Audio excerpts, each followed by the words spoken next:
जानकीकान्तस्मरणं जय जय राम राम। श्रीसीतालक्ष्मणभरतशत्रुघ्नहनुमत्समेत श्रीरामचन्द्र परब्रह्मणे नमः। सर्गः 10 श्लोका नंबर 1। अथ दशमः सर्गः। तत्र दिव्योपमं मुख्यं स्फाटिकं रत्नभूषितम् अवेक्षमाणो हनुमान् ददर्श शयनासनम् दान्तकाञ्चनचित्राङ्गैर्वैदूर्यैश्च वरासनैः महार्हास्तरुणोपेतैरुपपन्नं महाधनैः तस्य चैकतमे देशे दिव्यमालोपशोभितं ददर्श पाण्डुरं छत्रं ताराधिपतिसन्निभम् जातरूपपरिक्षिप्तं चित्रभानुसमप्रभम् अशोकमालाविततं ददर्श परमासनम् वालव्यजनहस्ताभिर्वीच्यमानं समन्ततः गन्धैश्च विविधैर्जुष्टं वरधूपेन धूपितम् परमास्तरणास्तीर्णमाविकाजिनसंवृतम् दामभिर्वरमाल्यानां समन्तादुपशोभितम् तस्मिञ्जीमूतसङ्काशं प्रदीप्तोज्ज्वलकुण्डलं लोहिताक्षं महाबाहुं महारजतवाससम् लोहितेनानुलिप्ताङ्गं चन्दनेन सुगन्धिना सन्ध्यारक्तमिवाकाशे तोयदं सतडिद्गुणम् वृतमाभरणैर्दिव्यैः सुरूपं कामरूपिणं सवृक्षवनगुल्माढ्यं प्रसुप्तमिव मन्दरम् क्रीडित्वोपरतं रात्रौ वराभरणभूषितं प्रियं राक्षसकन्यानां राक्षसानां सुखावहम् पीत्वाप्युपरतं चापि ददर्श स महाकपिः भास्वरे शयने वीरं प्रसुप्तं राक्षसाधिपम्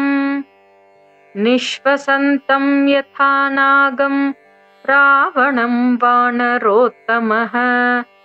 आसाद्य परमोद्विग्नः सोपासर्पत्सुभीतवत् अथारोहणमासाद्य वेदिकान्तरमाश्रितः क्षीबं राक्षसशार्दूलं प्रेक्षते स्म महाकपिः शुशुभे राक्षसेन्द्रस्य स्वपतः शयनं शुभं गन्धहस्तिनि संविष्टे यथा प्रस्रवणं महत् काञ्चनाङ्गदसन्नद्धौ ददर्श स महात्मनः विक्षिप्तौ राक्षसेन्द्रस्य भुजाविन्द्रध्वजोपमौ ऐरावतविषाणाग्रैरापीडनकृतव्रणौ वज्रोल्लिखितपीनांसौ विष्णुचक्रपरीक्षतौ पीनौ समसुजातांसौ सङ्गातौ बलसंयुतौ सुलक्षणनखाङ्गुष्ठौ स्वङ्गुलीयकलक्षितौ संहतौ परिघाकारौ वृत्तौ करिकरोपमौ विक्षिप्तौ शयने शुभ्रे पञ्चशीर्षा विवोरगौ शशक्षतजकल्पेन शुषितेन सुगन्धिना चन्दनेन परार्ध्येन स्वनुलिप्तौ स्वलङ्कृतौ उत्तमस्त्रीविमृदितौ गन्धोत्तमनिषेवितौ यक्षपन्नगगन्धर्वदेवदानवराविणौ ददर्श स कपिस्तस्य बाहुशयनसंस्थितौ मन्दरस्यान्तरे सुप्तौ महाहीरुषिताविव ताभ्यां सपरिपूर्णाभ्यामुभाभ्यां राक्षसेश्वरः शुशुभे चलसङ्काशशृङ्गाभ्यामिव मन्दरः चूतपन्नागसुरभिर्बकुलोत्तमसंयुतः मृष्टान्नरससंयुक्तः पानगन्धपुरःसरः तस्य राक्षसराजस्य निश्चक्राममहामुखात् शयानस्य विनिश्वासः पूरयन्निव तद्गृहम् मुक्तामणिविचित्रेण काञ्चनेन विराजिता मुकुटेनापवृत्तेन कुण्डलोज्ज्वलिताननम् रक्तचन्दनदिग्धेन तथा हारेण शोभिना पीनायतविशालेन वक्षसाभिविराजिता पाण्डुरेणापविद्धेन क्षौमेन क्षतजेक्षणम् महार्हेण सुसंवीतम् पीतेनोत्तरवाससा माशराशिप्रतीकाशं निःश्वसन्तं भुजङ्गवत् गाङ्गे महति तोयान्ते प्रसुप्तमिव कुञ्जरम् चतुर्भिः काञ्चनैर्दीपैर्दीप्यमानं चतुर्दिशम् प्रकाशीकृतसर्वाङ्गं मेघं विद्युद्गणैरिव पादमूलगताश्चापि ददर्श सुमहात्मनः पत्नीः स प्रियभार्यस्य तस्य रक्षः पतेर्गृहे शशिप्रकाशवदना वरकुण्डलभूषणाः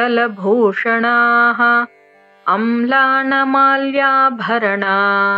ददर्श हरियूथपः नृत्यवादित्रकुशला राक्षसेन्द्रभुजाङ्कगाः वराभरणधारिण्यो निषण्णा ददृशे कपिः वज्रवैदूर्यगर्भाणि श्रवणान्तेषु योषितां ददर्श तापनीयानि कुण्डलान्यङ्गदानि च तासां चन्द्रोपमैर्वक्त्रैः शुभैर्ललितकुण्डलैः विरराजविमानं तन्नभस्तारागणैरिव मदव्यायामखिन्नास्ता राक्षसेन्द्रस्य योषितः तेषु तेष्ववकाशेषु प्रसुप्तास्तनुमध्यमाः अङ्गहारैस्तथैवान्या कोमलैर्नृत्यशालिनी विन्यस्तशुभसर्वाङ्गी प्रसुप्ता वरवर्णिनी काचिद्वीणां परिष्वज्य प्रसुप्ता सम्प्रकाशते महानदी प्रकीर्णेव नलिनीपोतमाश्रिता अन्या कक्षगतेनैव मड्डुकेनासिते क्षणा प्रसुप्ता भामिनी भाति बालपुत्रेव वत्सला पटहं चारु सर्वाङ्गी न्यस्य शेते शुभस्तनी चिरस्य रमणं लब्धा परिष्वज्येव कामिनी काचिद्वीणां परिष्वज्य सुप्ता कमललोचना वरं प्रियतमं गृह्य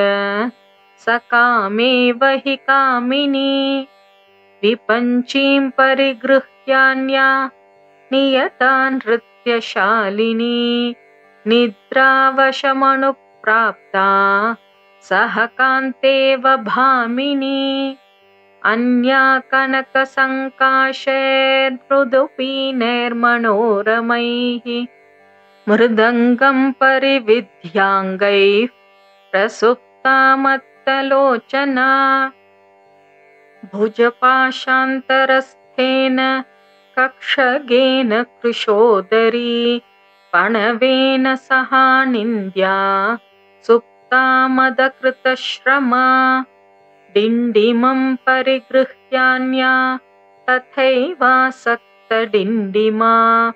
प्रसुप्ता तरुणं वत्समुपगुह्येव भामिनी काचिदाडम्बरं नारी भुजसंभोगपीडितं कृत्वा कमलपत्राक्षी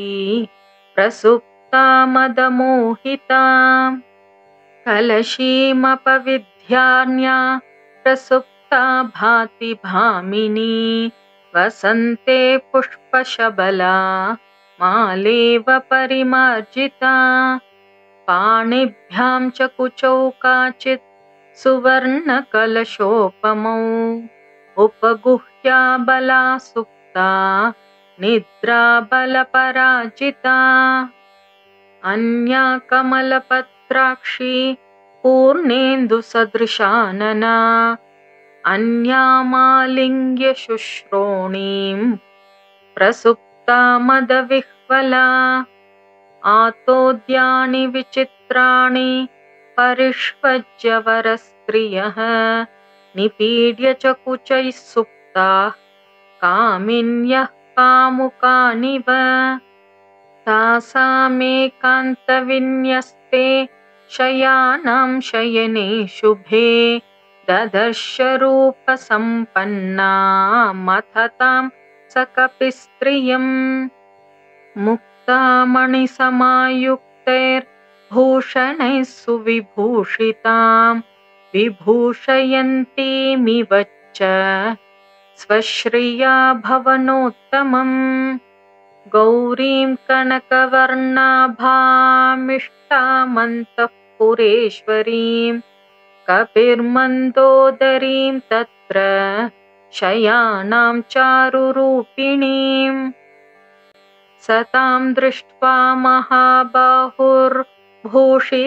मारुतात्मजः तर्कयामास सीतेति रूपयौवनसम्पदा हर्षेण महता युक्तो ननन्दहरियूथपः आस्फोटयामास चुचुम्बपुच्छं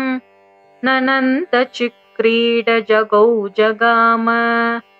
स्तम्भानरोहन्निपपात भूमौ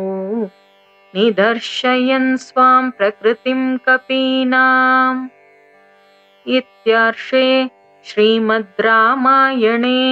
वाल्मीकीये आदिकाव्ये सुन्दरकाण्डे 10मः सर्गः। जानकीकान्तस्मरणं